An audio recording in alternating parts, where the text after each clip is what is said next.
Good evening. Welcome to the Napoleon Memoirs. I'm so glad you're here. I've been getting some beautiful jewelry ready for the weekend. We're going to be throwing stones in public, and someone is going to find such a beautiful rainbow stone bracelet. And I want to explain the whole logic behind this idea. Basically, I'm an artist who is having my work uh, very insanely suppressed by the people who want to run everything. And they've set it up so you can't really be an artist unless they say so. You can't be famous unless they say so. And the only way that you can get their say so is if you feed into their illusions and their lies. And when they did this to me, basically they blacklisted me and turned my numbers off and took down my Wikipedia. Um, this happened in 2018, right after they tried to put me in a deal with them. And I don't trust them. I'm not going to make a deal with them. And I saw them coming long before they finally did show up. And when the agent from the US government finally showed up, I was wondering what took her so long. But there she was, saying that I was going to have to feed into their Trump agenda.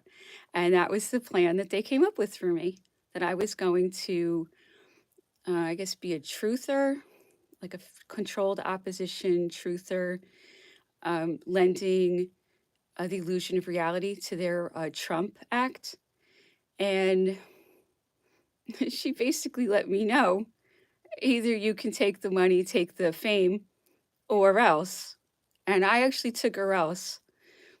And you can see how that played out. Here we are 4 years later, and I've been finagled into house arrest because I wouldn't I wouldn't take the money and I wouldn't take the media deals, and they couldn't frame me. They couldn't find a way to make me the bad guy because they're the bad guy. So they always have to put the bad guy role on whoever's giving them a hard time, and I'm giving them a hard time. So somehow they have to make me the bad guy. And then by the beginning of 2020, I heard all of this, virus. All of those of us who are very honest are a threat to everyone else who don't just believe everything that they're told on television. If the televisions are all telling me something, I think something's up.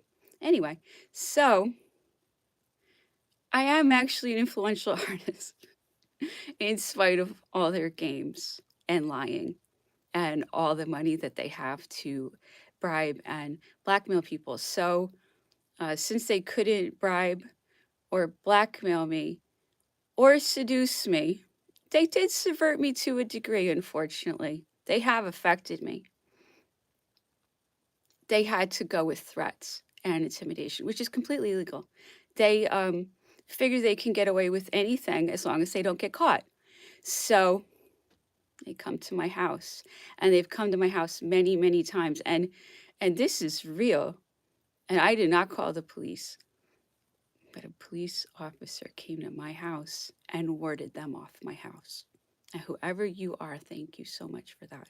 And that sent a really powerful message to me and to them, which is that the police are watching and they know I'm right. This is a really big problem for them because I am from Southampton, New York. I've lived here my whole life. I live in Watermill, which is a part of Southampton. And my high school friends became police officers. I'm a part of this community, and everybody who knows me knows that I'm a very nice person.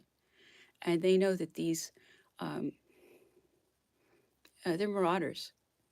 The marauders come to my house and threaten me and intimidate me because that's the only way that they can try to put a hook in me. So they've let me know that I'm not safe to be like alone in the Hamptons. So that's how overrun with gangsterism we are. Um, because that's how important it is that they keep their lives going. So, despite the fact that we're basically having a whole war over what I'm going to say. And I have the right to express my opinions. I have the right to prove things. And if the legal system has been impaired in any way, I think we should speak out on the streets. We should speak out on the internet. We should speak out on the telephone. Every chance we get, we should say these people are criminals and they are very much a danger to us. And it's in our best interests to spread the message that we're not safe. And the wonderful, shining example of everything that they are doing swirls around me and my project. Okay. So one day, this will be over and the truth will be revealed. And my art's going to be worth a lot of money then. Right now, they're shutting down everything and no one can talk to me and I can't be in galleries. They're doing all of these things. So I can't have a career, but they can't keep that up. And then my art is going to be worth a lot of money because no one has ever exposed them like this. They've never had to face something this real. This is a cult. And this cult gets by on secrecy and lying and crime. That's how they make their money. And that's why it's so important to them, why it's such a priority that they have their hooks into anybody who could potentially put them in jail, put them in handcuffs. Anyone who could bring legal consequences to them is their first priority. And then their second priority is someone like me who can convince people to put pressure on the law to do its job. Because that's it. That's all that needs to happen. And I understand that they put hooks in people. And I understand that the law system has a lot of people who do want to do the right thing. And the perfect example of that is the police officer who came to my house, who I thank. That meant a lot to me. Anyway, so because I am 100% certain that my art will be worth a lot of money in the future, I went through a lot of trouble to create the most valuable, most durable, most beautiful, most practical, transportable, easily exchangeable art that I could possibly make of the absolute best, most beautiful materials. And I searched everywhere to find the most beautiful stones and the most beautiful colors, most beautiful setting within my capacity, with the tools I have, with the skills that I have. I became the best jeweler that I could possibly be. Why did I do this? Because I am creating a form of money that will appreciate. Definitely. Definitely. So when you go to the City of London Magic Money Machine, what do you find in the vault? You find uh, a bunch of criminals in there. Okay? That's what our money is being backed with: crime, threats, bribery, seduction, blackmail, Nexium girls.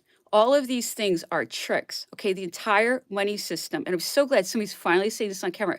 Please share this when I am talking about the fact that the money system is a Ponzi scheme, it's a crime.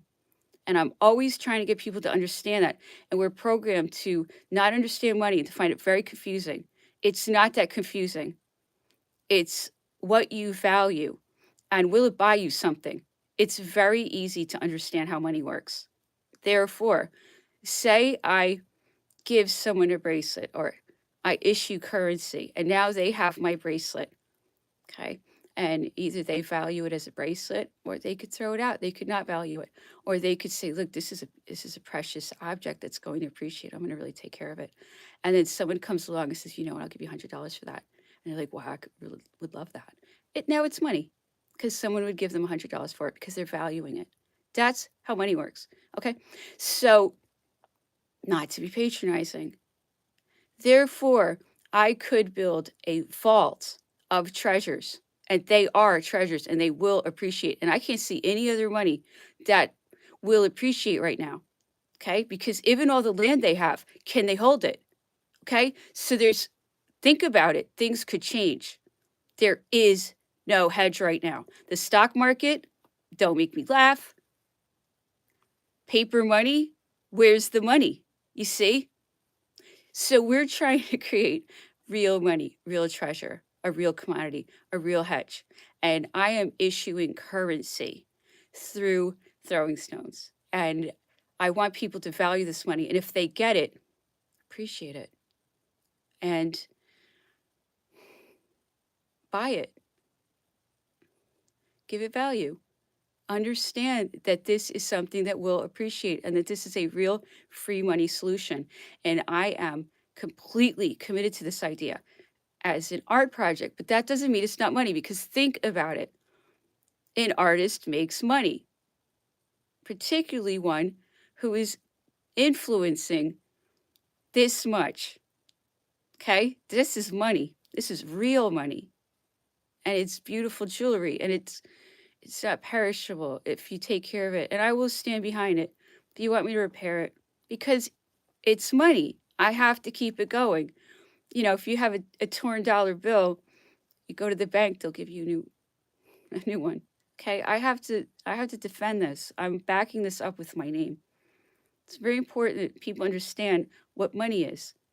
And I can issue money. Okay? I can issue digital currency against this. If as long as I'm alive honoring it. Okay? So I have issued digital currency and it's money because I will honor it and I will back it up with my work, which will appreciate. I'm trying to really want people to understand that an artist can issue money and the things that they are doing to me, they can only keep up for so long. Okay? Because this is a criminal cult. They can only do this stuff for so long. They will not be tolerated the way they're behaving. And then I'll be able to have a career. I'll be able to move on with my life. I'll be able to maybe not not feel intimidated in my own town. You see what I'm saying? The whole problem is here is this group is out of control. And when this group is no longer out of control, I'm more than happy to run a free money system as a charity. I should be the one uh, with the ability to issue currency because everybody knows that I am disinterested. I have been bribed repeatedly by these people. Why did I not take the money? Because I don't want to make a deal with them. It's not that I don't want money and I don't want success and I don't care about myself at all. It's that I don't trust them and I see them coming a mile off because I have been living the Hamptons my whole life. I know exactly who this crowd is. Anyway, I hope I conveyed the idea behind the throwing stones in public art project. I am issuing currency. Please talk to us. Get in touch with us. We have ideas. We will support this as a charity money form. I think it's an incredible idea. If you can get your hands on my jewelry, you're very lucky to have that jewelry. And I'm happy to issue digital currency against it. Therefore, say I give you uh, 10, 10 koans. I'm calling them koans. A koan is a hour of skilled labor. And I have a beautiful jewelry pendant that is a koan. Okay. And I'll give you 10 digital koans. If you ever come back to me, I have to issue the currency against it. I have to honor it, or I'm a liar. Okay. My entire credibility is behind this. I will support this. And let's work together and make this work so we can exchange value with each other. And I'm starting the ball rolling by issuing this beautiful jewelry and digital currency. People do have this digital currency, and we have a feedback system. So as you trade this currency with your trading partners, you will build feedback. And I will be nothing but generosity itself with anyone who plays along with this money system. So if you want the jewelry and if you want digital currency and if you want to get in on the biggest opportunity early, you should be falling all over yourselves to contact me, get involved with this. And the more that people put into it, the more their own currency will have worth. And there are a lot of people out there who are holders of my art because I've been giving art away for years. All of those people have a huge interest in the success of this money form because it's a money form that encompasses digital currency backed by my work, mostly jewelry, but anything can back it up. If you have enough digital Tansters, I have to make that good with you. You have an obligation on me, and I have to make a deal with you because my credibility is on the line, and I have promised to support the digital money. And then if you want to trade it between yourselves, do it publicly. Let me know about it. Let me put it on my feedback page. I don't even have to know about it. Just keep a paper trail. Be honest. Everything needs to be transparent. I don't care what your name is. You could have a different feedback name. But if you're out there trading these koans, I will do everything possible to make you glad you did. And you will build up your feedback score and I will send you jewelry. If you will play along with this, because that's all money is everybody playing along with it and honoring it and spending it and redeeming it. Okay. It has value already. It will appreciate, definitely. This group cannot continually suppress me.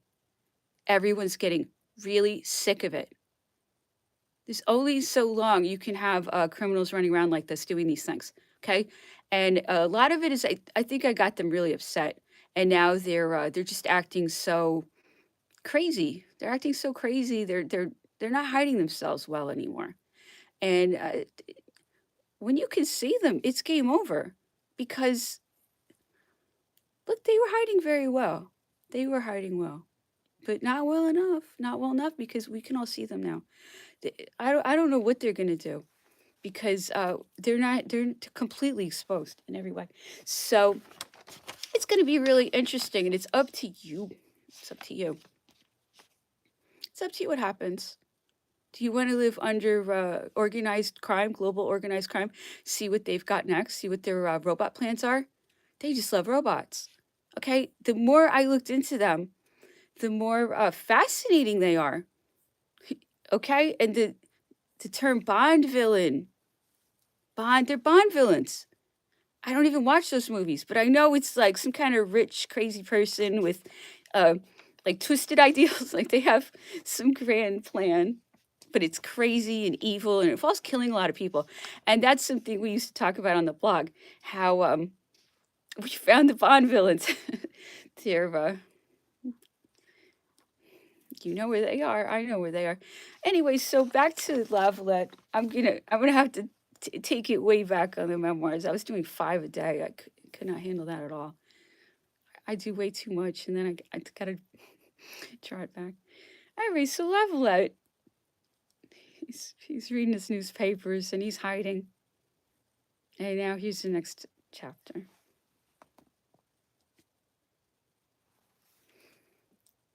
Mais il faut retourner à la conciergerie. J'avais à peine franchi la porte extérieure lorsque le concierge entra dans ma chambre. Comme je l'avais prévu, il se retira au bruit qu'il attendit derrière la parole, mais il revint environ 5 minutes après, ne trouvant encore personne, quoique le même bruit fut répété. Il imagina d'écarter les feuilles du paravent. À la vue de ma femme, il jette un grand cri et que faire la porte. Madame Lavalette s'attache, se cramponne à son habit en lui disant: Laissez là, mon mari, attendez un peu, vous me perdez, madame, s'écria-t-il en fureur. Et se dégageant par un violent effort que la sainte partie de son habit, dans les mains de l'infortuné, il s'est mis à crier partout: Le prisonnier est sauvé!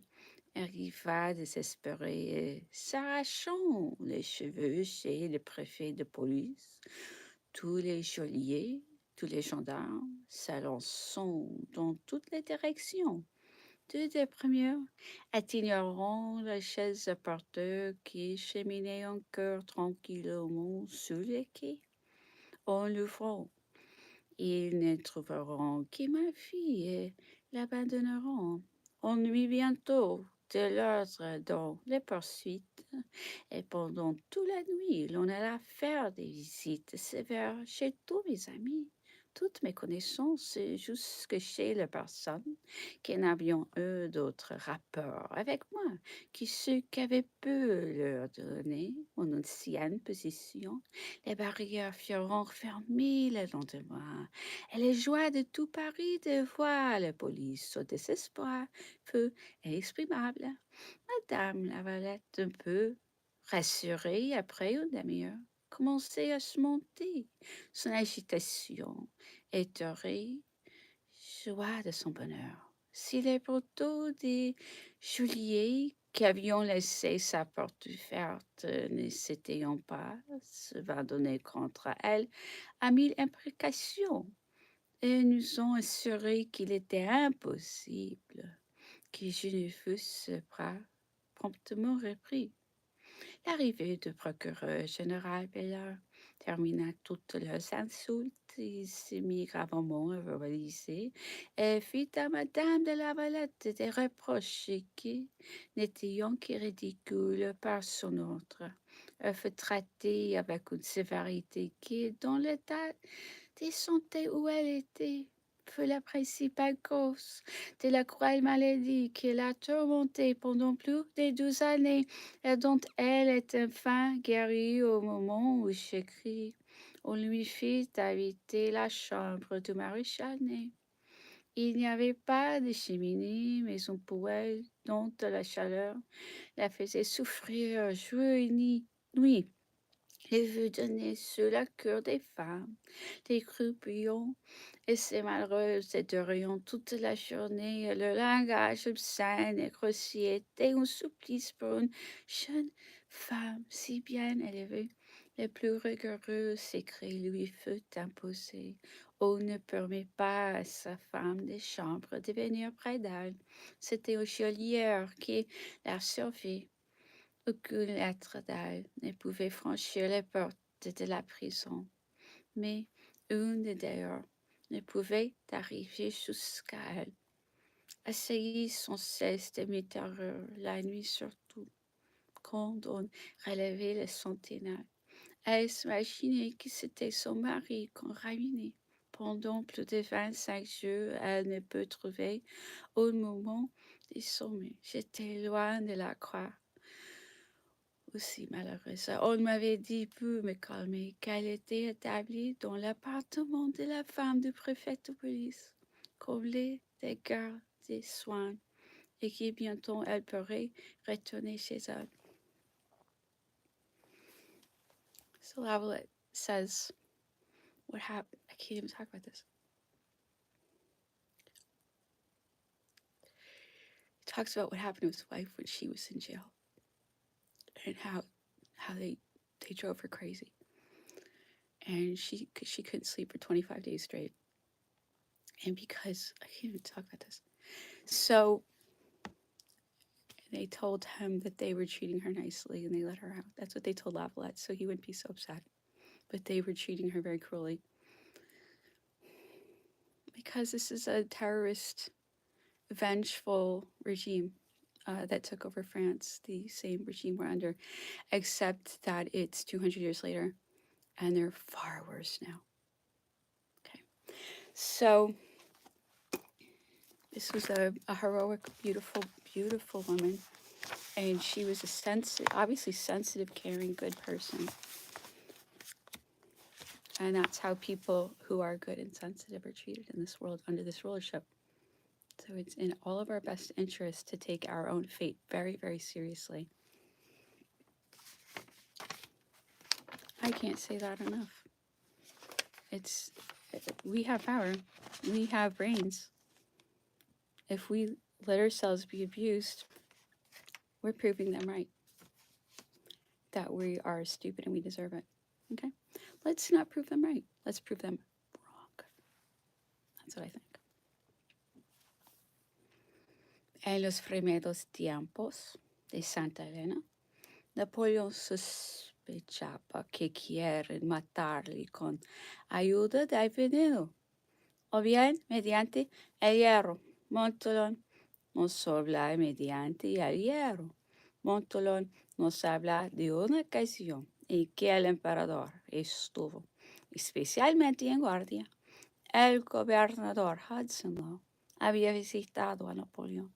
Fue la última visita que hizo al emperador. Después no volvió a ser recibido. En el curso de la conversación, Napoleón había hecho servir café para él y para su huésped. Apenas se hubo marchado Hudson, el emperador, señalando su taza, dijo a su ayuda de cámara: tira esta taza de café, no quiero beberla. Ese hombre se ha acercado a ella. Le creo capaz de todo, incluso de envenenarme. En los primeros años, el emperador tuvo la impresión de que se le quería envenenar con vino. Un día rojo, el general colgó que examinases varias botellas que habían despertado sus recelos. Parece ser que más adelante se sintió menos inquieto en lo concerniente al riesgo de ser envenenado. Montolón, en sus memorias, garantiza que Napoleón no pudo haber sido envenenado. Y en efecto, uno tiene el derecho a preguntarse si este confidente favorito no consiguió tranquilizar poco a poco a Napoleón sobre este punto. Sin embargo, en abril de 1821, pocas semanas antes de su muerte, el emperador interrogaba a su médico inglés, Arnott, sobre la posibilidad de que el Jerez quina, que había probado por consejo del mencionado Arnott, estuviese envenenado, y preguntaba si el farmacéutico de Jamestown era hombre de fiar. So this is the Swedish toxicologist Sven Forveshed explaining how when Napoleon had a negative encounter with the governor of St. Helena, he said, I don't even want to drink coffee that's been near him. I don't trust this guy. So it's showing Napoleon thought he was being poisoned. And then the toxicologist, refers to other moments where Napoleon says that he believes he's being poisoned. He says this on many occasions. And then finally, he mentions Montsalon and how in Montsalon's memoirs, he wrote a lot of memoirs. I don't know if he's referring to the ones that we're reading right now. He says, oh, Montsalon says he certainly couldn't have been poisoned. And the toxicologist wonders if he slowly, bit by bit, put that into Napoleon's brain, that he wasn't being poisoned by his poisoner. And it's so important for us to focus on Montsalon and to appreciate how seductive he is, how charming he is, how great he is at communicating, so you can understand how somebody like that can become a handler and a controller, and basically they become the best friend of the person that they are there to kill. And I've gotten so many of these people who are just a dream come true. They're everything I could ever possibly want, except they're Montsalons. That's how this group works. Okay, so we learn everything about this. It's a crime cult. They do all these words. Like if you say one word, they'll flip out. You see another word, they'll flip out. They have all these little words so you can't talk about it.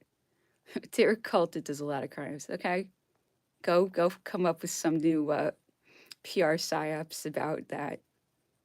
It's like pretty much whatever I say. Next thing, it's them turning it to a joke. Well, guess what? Reacting to me like that says everything. It shows who you are, what you control, and you guys are very afraid. Okay. Anyway, thank you so much for listening. I really appreciate it. The truth is the truth. What's going on is going on. Just because there's a lot of them doesn't mean they're telling the truth. Quite the contrary. So have a good night.